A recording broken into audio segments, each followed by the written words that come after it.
ఇది కల్పన కాదు, 100 ఏళ్ల క్రితం మన కళ్ళ ముందు జరిగిన విషయం ఇది. అప్పుడు ఉన్న వాళ్ళందరూ చూశారు కదా.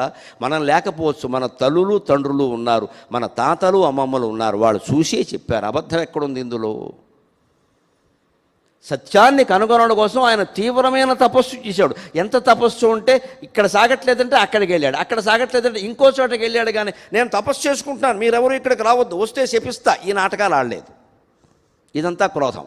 నువ్వు తపస్సు చేసుకుందుకు ఇవాడు వచ్చావు ఇక్కడికి, మేము అప్పటి నుంచో ఇక్కడ ఉంటున్నాం. చివరికి పిల్లలు అర్థం కాక ఆయన ఏదో గోచి పెట్టుకుని ఉన్నారని రాళ్ళు పెట్టి కొడితే అక్కడి నుంచి వెళ్ళిపోయి ఎవరికి అందకుండా పాతాళ గుహలో శివలింగం దగ్గర క్రిములు కీటకాలను తట్టుకుంటూ చేశాడు. కానీ అక్కడ ఒక అంగరక్షకుడిని శిష్యుడిని పెట్టుకుని ఎవరిని కొట్టకుండా నువ్వు చూసుకో, తర్వాత పీఠం పెట్టాక నువ్వే పీఠాధిపతి అని అనలేదు ఆయన.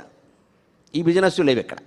పైగా అడిగితే పక్కన ఉన్న ఒక ఆయన అడిగితే కూడా ఏమన్నాడంటే, ఇది వాళ్ళ కొండ, వాళ్ళు తిరుగుతున్నారు, గొర్రెల కాపర్లు గోవుల కాపర్లు, వాళ్ళ కొండకి నేను వచ్చాను,